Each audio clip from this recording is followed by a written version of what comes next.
त्यांनी आम्हाला मगाशी सांगितलं अजून 1 महिना लागेल। मधल्या काळामध्ये काही जणांनी कारण नसताना एक चुकीचा प्रचार केला, गैरसमज पसरवला किंवा एअरपोर्ट तयार आहे परंतु उद्घाटनाला प्रमुख वेळ देत नाहीत म्हणून उद्घाटन थांबलंय, असं नाही।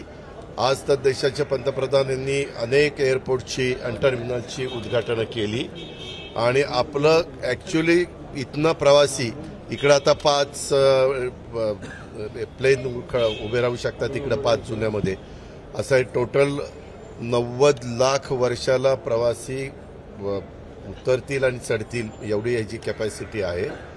आणि ह्याच्यामध्ये आम्ही आता आम्हाला धावपट्टी वाढवण्याच्याबद्दल पण आम्ही मनावर घेतलेलं आहे, त्याच्याबद्दलच्या पण सूचना संबंधित अधिकाऱ्यांना दिलेल्या आहे। काही ठिकाणी प्रायव्हेट लँड आपल्याला ॲक्वायर करावी लागते, ती प्रायव्हेट लँड ॲक्वायर करण्याच्याबद्दलचे पण कुणी काय काय जबाबदारी उचलायची तर 60% राज्य सरकार, 20% कॉर्पोरेशन पुणे, 10% पिंपरी चिंचवड कॉर्पोरेशन आणि 10% PMRDA अशा प्रकारे आपण केलेलं आहे। आमचा प्रयत्न हा होणार आहे की ज्योतिराजे सिंधियांना रिक्वेस्ट करून त्यांनीच ते धावपट्टी पण वाढवावी आणि त्यांनीच त्याचा मोबदला द्यावा। आता बघू काय होतंय ते, कारण एका बाजूला डिफेन्सचाच रस्ता आहे तो बाहेरनं घ्यावा लागेल, पश्चिम बाजूचा, पूर्वेच्या बाजूला प्रायव्हेट फार्मर्स आहेत। मला विभागीय आयुक्तांनी सांगितलं की आम्ही त्यांच्याशी बोललेलो आहे, त्यांच्याशी चर्चा केलेली आहे। तालेरा म्हणून कोण व्यक्ती आहे त्यांची ती प्रॉपर्टी आहे आणि ती जर झाली तर आत्ता आपल्याला बाहेरची मोठी मोठी विमानं येऊ शकत नाही कारण आपली लांबी थोडीशी कमी पडते म्हणून, पण ती जर सुरू झाली तर आज जसं परदेशामध्ये 2 विमानं चालू आहेत, मला वाटतं एक सिंगापूरला एक दुबईला, तर तशा प्रकारे इतर पण देशामध्ये विमानं चालू व्हायला त्याची मदत होईल अशी साधारण परिस्थिती आहे। दादा, पुरंदरच्या विमानतळाबद्दल अनेक वाद झाले होते काही दिवसांपूर्वी। पुरंदराच्या बद्दल देवेंद्रजी आम्ही सगळ्यांनी अशी चर्चा केली। आपण मागे खेडला पण करायचं म्हटलं तेव्हाही वाद झाला, कुठंही करायचं म्हटलं तर वाद हे होतात। आता अलीकडं कुठल्याही डेव्हलपमेंटच्या करता लँड ज्यावेळेस आपण घेतो, विमानतळ किंवा एक्सप्रेस हायवे किंवा नॅशनल हायवे किंवा धरणांच्या कामाला, त्यावेळेस आपण त्याला मोबदला अलीकडे चांगला द्यायला लागलो, त्याच्यावर लोक तयार होतात। तरी देखील जर गावं उठायची म्हटलं, गावं शिफ्ट करायची म्हटलं तर मग लोकांची मानसिकता तयार होत नाही, अशा प्रकारे एकंदरीत परिस्थिती आहे। हा जरी विमानतळ आता वाढवून घेतला तरी हा शेवटी डिफेन्सचा आहे। ज्यावेळेस डिफेन्सची त्यांचं ट्रेनिंग सुरू होतं त्यावेळेस 4-4, 5-5, 6-6 तास ते विमानतळ बंद करतात। आणि आपलं आता पुणे शहर आणि पिंपरी चिंचवड शहर हे आंतरराष्ट्रीय दर्जाची शहरं झालेली आहेत। ॲटो हब आहे, IT हब आहे, बाकीच्या सगळ्या मोठ्या प्रमाणावर उलाढाली चालतात। आणि आपला पुण्याचं एअरपोर्ट फक्त पुणेकरांना, पुणे जिल्ह्याला उपयोगी पडत नाही तर कोल्हापूर, सातारा, सांगली, सोलापूर, पुणे, नगर एवढ्या सगळ्या भागाला हे एअरपोर्ट उपयोगी पडतं। इवन सोलापूरच्या शेजारी धाराशिव असा हा मोठा भाग येतो, इवन लातूर पण, त्याच्यामुळे इथं गरजेचं आहे। आणि 2 धावपट्ट्या पाहिजेत कारण आता नवीन आपल्या देशामध्ये, आपल्या राज्यामध्ये एकाही विमानतळाला डबल धावपट्टी नाही। आता नवी मुंबई मात्र डबल धावपट्टी होते, एक लँडिंगला आणि एक टेक ऑफला, तशाच प्रकारे पुण्याची पण गरज आहे। आणि दिवसेंदिवस तुम्ही बघितलं की आम्ही राजकीय जीवनाला सुरुवात केली तेव्हा फक्त एक विमान पुण्यात मुंबई आणि मुंबई पुणा व्हायचं, आता किती विमानं येतात आणि किती विमानं जातात ह्याचा आपण अंदाज घेतला तरी आपल्या लक्षात येईल। दिवसेंदिवस लोकांचं राहणीमान बदलतं आहे, लोकांचं जाण्या येण्याच्या करता वेळेची बचत व्हावी म्हणून विमानाची सेवा कशी त्यांना देता येईल हा प्रयत्न आहे। अशा प्रकारे नरेंद्र मोदींच्या नेतृत्वाखाली हे सगळं काम चालू आहे। दादा, अजून एक गोष्टीचा आपण प्रचार होतो की तुम्ही निवडणुका घेत नाहीये लवकर। नाही, निवडणुकीच्या बद्दल मी मगाशीच सांगितलं, सुप्रीम कोर्टामध्ये काही जण गेले।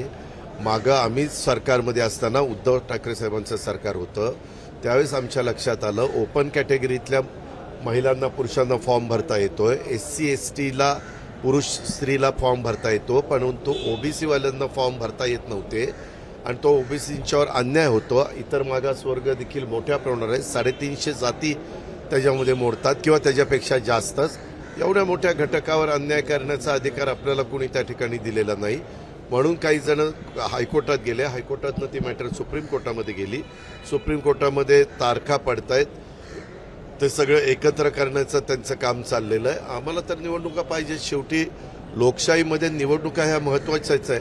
परंतु ह्याच सरकारला दोष देऊन चालणार नाही. मागच्याही सरकारच्या काळामध्ये निवडणुका झाल्या नाही, त्यावेळेसपासून हा विषय जो आहे तो कोर्टामध्ये प्रलंबित आहे. कोर्टाने एकदा लवकर निकाल दिला आणि पूर्वीसारखं SC, ST, OBC आणि ओपन ह्या चारही पुरुषांना आणि स्त्रियांना संधी दिली तर हे लवकर होऊ शकेल. हॉस्पिटलचं त्या ठिकाणी उद्घाटन म्हणजे केलं, तिथं मोठे मोठे बॅनर्स दुसरे मला त्याच्याबद्दल काहीच बोलायचं नाही. हे काय राजकीय ठीक आहे, चालतात. दादा त्याला 84% नाही, एक मिनिट. त्याच्यामध्ये आमच्या काळामध्ये कॉर्पोरेशनच्या खर्चाने हॉस्पिटल करायचं चाललेलं होतं. पण पत्रकार मित्रांनो, आम्ही नंतर ज्यावेळेस बजेट एकंदरीत बघतो, मी तर राज्याचं बजेट बघतो, तसं मला पुणे कॉर्पोरेशनचं विक्रम कुमार किंवा शेखर सिंग पिंपरी चिंचवड कॉर्पोरेशनचं त्यांच्याशी आम्ही ज्यावेळेस चर्चा करतो किंवा चहलची चर्चा करतो त्यावेळेस एकंदरीत काही गोष्टी अशा असतात की त्या वर्षीच्या बजेटमध्ये त्या टाकावेच लागतात, तो खर्च करावाच लागतो. परंतु अशा मोठा जो काही खर्च करायचा असतो त्याला तेवढे फंड्स अवेलेबल व्हावे लागतात आणि म्हणून ती कल्पना पुढे आली आणि नेदरलँडच्या एका कंपनीनं त्याच्यामध्ये पुढाकार घेतला. आपल्या इथल्या स्थानिक देशातल्या एका डॉक्टरांनी पुढाकार घेतला आणि आपण ते 350 बेडचं करतोय, 550 बेडचं आपण बाणेरला करतोय. आणि हे करत असताना साधारण 10% मोफत बेड म्हणजे 350 पैकी 35 बेड हे गोरगरिबांच्या करता फ्रीमध्ये राहणार.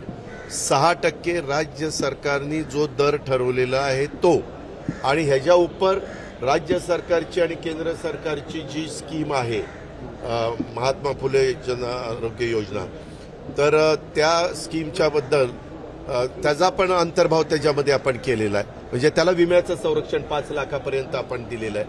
अशा या सगळ्या गोष्टी आहेत. त्याकरता आपण जर थांबायचं म्हटलं तर त्याला बरेच वर्ष लागतील.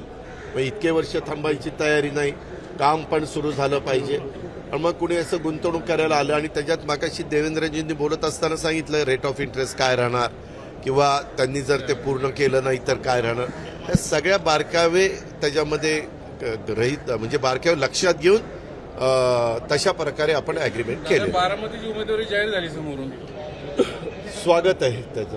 शेवटी त्या ज्यांनी म्हणजे जे पक्ष असतात ते आपापली उमेदवारी जाहीर करू शकतात.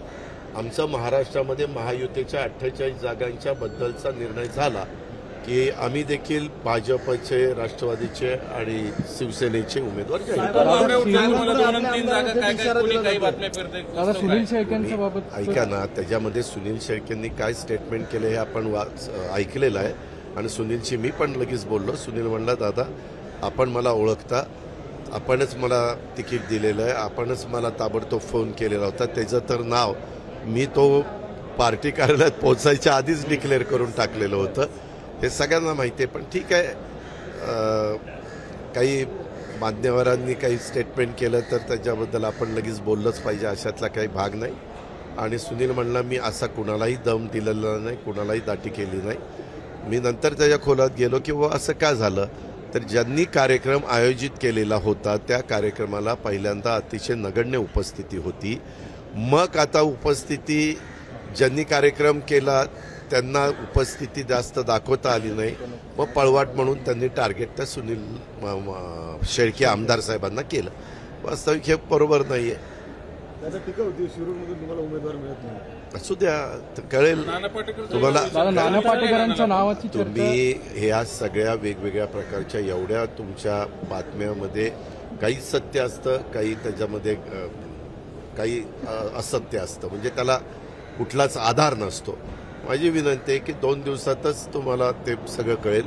उद्या कॅबिनेट झाल्यावर एकनाथराव शिंदे, मी, देवेंद्रजी, प्रफुल्ल पटेल, आपले चंद्रकांत चंद्रशेखर बावनकुळे, सुनील तटकरे आम्ही दिल्लीला जाऊ आणि उद्या बहुतेक फायनल होईल. परभणीची जागा तुम्हाला द्या असल्याचं समज, सातारच्या जागा. अरे बाबा अजून काहीच नाही, हे सगळे हवेत कुणी काय काय बातम्या. आम्ही किती जागा मागितल्या ते मी इथं जाहीर करणार नाही. आम्ही व्यवस्थितपणे जागा मागितलेल्या आहेत. तेवढे होते तेवढे मिळणार का? अरे आम्ही व्यवस्थित, तू काय आम्हाला वेडाबिडा समजतो खरे सन्मानजनक एक मिनिट, तिघांचा सन्मान राहील अशा प्रकारचं जागा वाटप दादा होईल. बारामतीनंतर आज देखील भावा बहिणीचा आबोला आपल्याला स्टेजवर पाहायला मिळाला. नाही कुणी म्हणतात तुम्हीच बोलत नाही. त्याच्यामध्ये त्या संदर्भामध्ये तुम्हाला चॅनलला काही दाखवायला नाहीये, त्याच्यावर तुम्ही तिसरंच काहीतरी काढता. तुम्ही मुद्द्याचं बोला म्हणून मी थांबलोय. आता विमानतळाचं बघा, आपल्या पुणेकरांना साजेसं विमानतळ झालं की टर्मिनल झालं की नाही, बाहेर पण आल्यानंतर एकदम फर्स्ट इम्प्रेशन जे पडायला पाहिजे ते चांगलं पडतंय. अशा सगळ्या गोष्टी नवीन डेव्हलपमेंट होत आहेत, नवीन सुविधा देत आहेत. आपल्याकडे वेगवेगळे वाहतुकीचे प्रश्न आहेत, ते देखील सोडवण्याच्या करता आमचा प्रयत्न चालू आहे. आपला जर मागेच रिंग रोड झाला असता तर बराच त्याला फरक वाहतुकीमध्ये पाहायला मिळाला असता. रेल्वे लाईन पण मध्ये मेट्रोचे पण 3-4 इकडचे स्टेशन आणि 3-4 पिंपरी चिंचवडचे स्टेशन ते पण आपण पंतप्रधानांच्या शुभ हस्ते चालू केलेले आहे. असं चालू आहे. दादा पुरंदरचं एअरपोर्ट आता देवेंद्रजींनी सांगितलं की पुन्हा पहिल्याच जागा होणार. मधला आपल्या मुलाच्या काळात प्रस्ताव बारामतीच्या या संदर्भामध्ये टेक्निकल दृष्ट्या तिथल्या स्थानिक लोकांना विश्वासामध्ये घेऊन, कारण काय आपण कुठंही करायचं ठरवलं तर तसं होत नसतं.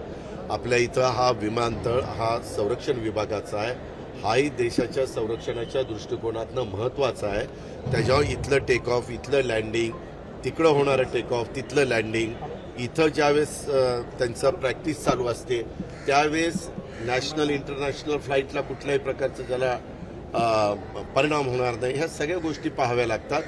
आणि त्याच्याबद्दलच्या सगळं ईस्ट कुठं, वेस्ट कुठं, साऊथ कुठं, नॉर्थ कुठं, असं हे सगळं बघून ते करतात. आपण काही ठरवून नाही इथंच पाहिजे, विमानतळाचं तसं होत नाही.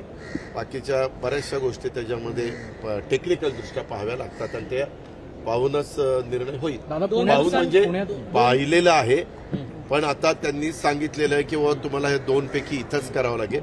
त्याकरता स्थानिकांनाही विश्वासात घ्या. दादा पुण्यात सातत्याने गाड्यांचे तोडफोडीचे प्रकरण जे आहे, मी आजच सकाळी पुन्हा देवेंद्रजी आणि चंद्रकांत दादा पाटील येत असताना बोललो. मी मगाशी CPला पण सांगितलं की CP हे काय होतंय, एखाद्या भागातली एखादी गुंडगिरी कमी करण्याच्या करता ज्यावेळेस आपण पावलं उचलतो त्यावेळेस 15 वर्षाच्या आतली मुलं काय त्यांच्या डोक्यात आलेलं माहीत नाही, ते त्या ठिकाणी असं करतात. आणि मग वयाच्या काही गोष्टी आहेत, मर्यादा आहेत, आणि त्या सगळ्या गोष्टी बघून आपल्याला पुढची कारवाई करावी लागते. पण यामध्ये अतिशय कठोर भूमिका घेण्याच्या सूचना देवेंद्रजींनी पण दिलेल्या आहेत, मी पण पालकमंत्री म्हणून दिलेल्या आहेत. एबीपी माझा, उघडा डोळे बघा नीट.